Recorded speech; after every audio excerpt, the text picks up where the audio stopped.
மட்டக்களப்பு மாவட்ட வேலையற்ற பட்டதாரிகள் ஒன்றியத்தின் ஏற்பாட்டில் நேற்று மட்டக்களப்பில் கவனஈர்ப்பு போராட்டம் ஒன்று முன்னெடுக்கப்பட்டது. காந்தி பூங்காவில் உள்ள படுகொலை செய்யப்பட்ட ஊடகவியலாளர்களின் நினைவு தூவிக்கு அருகில் இந்த போராட்டம் முன்னெடுக்கப்பட்டது. 2019ஆம் ஆண்டுக்கு பின்னர் பட்டத்தினை பூர்த்தி செய்த பட்டதாரிகளுக்கு அரசு நியமனத்தினை வழங்க கோரி இந்த போராட்டம் முன்னெடுக்கப்பட்டது.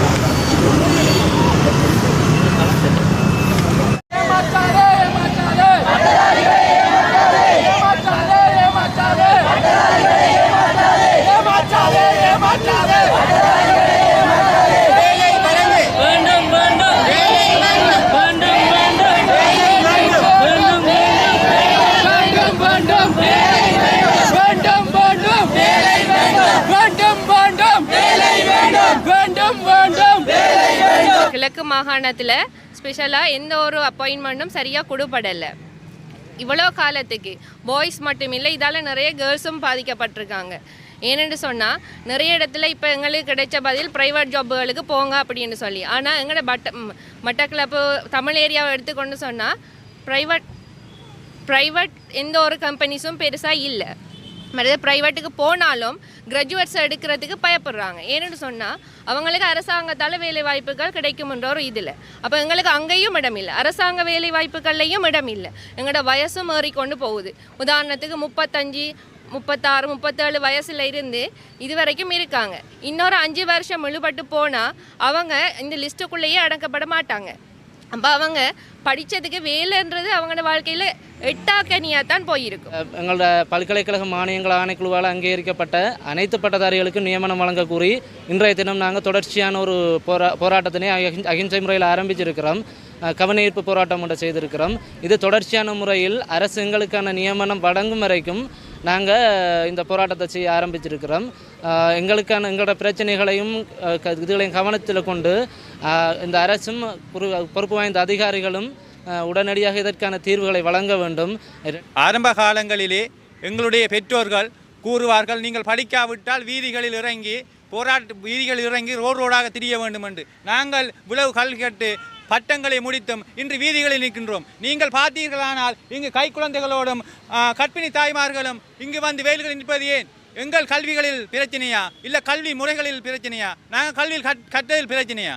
இதனை அரசு கவனத்தில் எடுத்துக்கொண்டு இந்த வருகின்ற தேர்தலுக்கு முந்தி எங்கள் அனைவருக்கும் பல்கலைக்கழக மானியங்கள் ஆணைக்குழுவினால் அங்கீகரிக்கப்பட்ட அனைத்து பட்டதாரிகளுக்கும் தேர்தல் காலங்கள் வருவதற்கு முன்னர் எங்களுக்கான நியமனங்களை பெற்றுத்தருமாறு மிக தாழ்மையுடன் கேட்டுக்கொள்கிறேன். கிளிநொச்சி மாவட்ட பச்சிலைப்பள்ளி பிரதேச செயலகத்துக்கு உட்பட்ட இயக்கச்சி சந்தியில் புதிதாக மதுபான சாலை ஒன்று அமைக்கப்பட உள்ளதை அடுத்து கிராம மக்கள் அமைப்புகள் இணைந்து நேற்று கண்டன ஆர்ப்பாட்டத்தில் ஈடுபட்டனர்.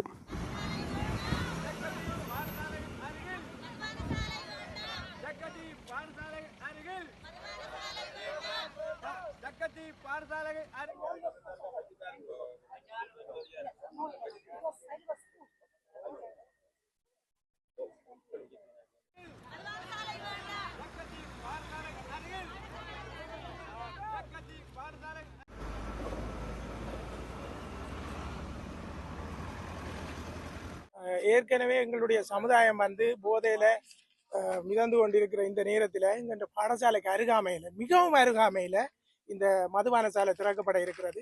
இதுக்கு நாங்கள் சகல அமைப்புகளும் ஒன்றாக அணிதிரண்டு இந்த போராட்டத்தை நடத்தி கொண்டிருக்கின்றோம். எங்களுக்கு தயவு செய்து இது சம்பந்தப்பட்ட மேல் அதிகாரிகள் எங்களுக்கு ஒத்துழைப்பு தந்து இந்த மதுபான சாலையை திறக்கப்படாது செய்யுமாறு உங்களை அன்பாக கேட்டுக்கொள்கிறேன்.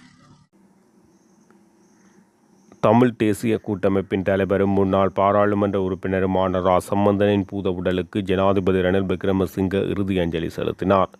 அன்னாரின் பூத உடல் அஞ்சலிக்கு வைக்கப்பட்டிருக்கும் தனியார் மலர் சாலைக்கு நேற்று சென்ற ஜனாதிபதி ரணில் விக்ரமசிங்க மற்றும் பேராசிரியர் மைத்ரி விக்ரமசிங்க ஆகியோர் பூத உடலுக்கு இறுதி அஞ்சலி செலுத்தியதோடு அன்னாரின் குடும்பத்தினருக்கும் ஆறுதல் தெரிவித்தனர்.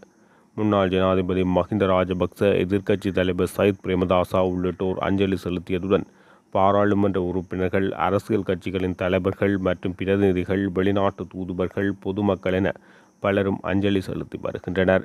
இதேவேளை ரா சம்பந்தனின் பூதவுடல் இறுதி அஞ்சலிக்காக இன்று பிற்பகல் 2 மணி முதல் பிற்பகல் 4 மணி வரை பாராளுமன்ற ஒன்றுகூடல் மண்டபத்தில் வைக்கப்பட உள்ளது.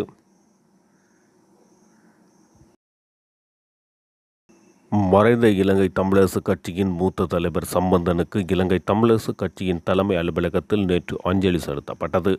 அஞ்சலி நிகழ்வில் பொதுச்சுடர் ஏற்றப்பட்டு சம்பந்தனின் உருவப்படத்துக்கு மலர் மாலை அணிவிக்கப்பட்டு மலரஞ்சலி செலுத்தப்பட்டது.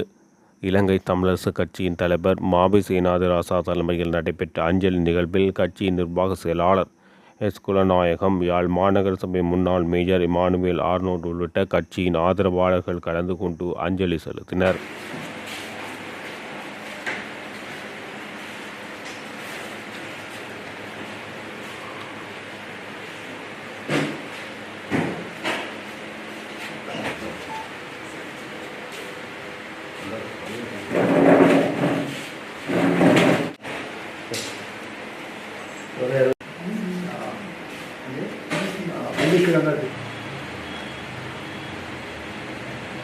பெருந்தலைவர் தமிழர்களுடைய தலைவர்கள் அரசியல் ரீதியாக தமிழர்களுடைய தலைவராக இருந்தாலும் இலங்கையிலே நீண்ட காலமாக அரசியல் தலைவர்கள் வரிசையிலே அவரும் ஒரு இலங்கையின் மூத்த தலைவராக, ஆற்றல் அறிவு படைத்த தலைவராக, அவர் ஜனநாயகத்துக்காக, அடக்குமுறைகளுக்கு எதிராக, மக்களுடைய விடுதலைக்காக இலங்கையிலும் அவர் போராடிய ஒரு தலைவராக விளங்கியிருக்கிறார் என்பதற்கு மேலாக தமிழினத்தினுடைய, தமிழ் தேசத்தினுடைய விடுதலைக்காக போராடிய, தலைமை தாங்கிய ஒரு பெரும் தலைவராக விளங்கி தன்னுடைய உயிரை இழந்திருக்கின்றார் என்பதை நாங்கள் மிக துக்கத்தோடு துயரத்தோடு எங்கள் மக்கள் மத்தியிலே அவருக்கு எங்கள் அஞ்சலியை செலுத்தி நிற்கின்றோம்.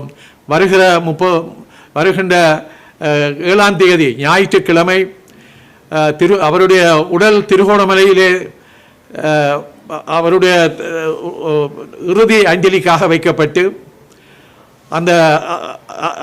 அந்த நிகழ்ச்சியில் நாங்கள் எல்லோரும் கலந்து கொள்ள வேண்டும், தமிழ் மக்கள் கலந்து கொள்ள வேண்டும். அந்த ஆவலோடு மக்கள் இருப்பதை நாங்கள் அறிவோம்.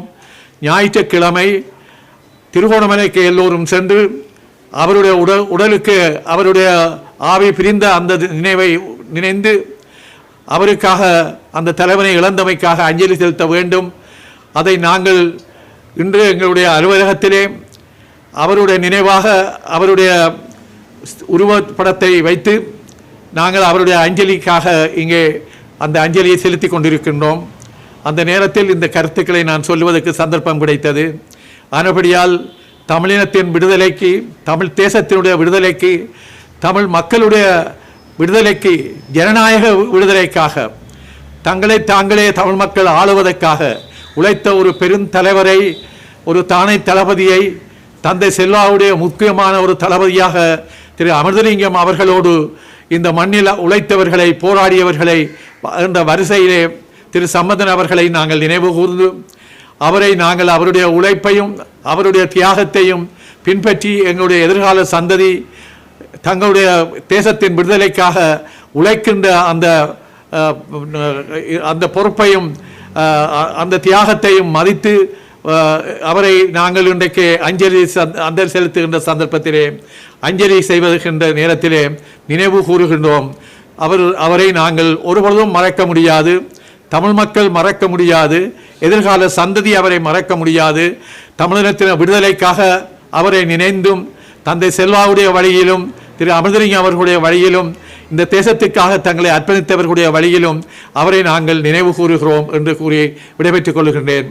இதேவேளை வடக்கு மாகாண சபை முன்னாள் உறுப்பினர் சுந்தரலிங்கம் சுகிதன் தலைமையில் வடமராட்சியில் உள்ள சுமந்திரன் எம்பியின் அலுவலகத்தில் சம்பந்தனுக்கு அஞ்சலி செலுத்தப்பட்டது.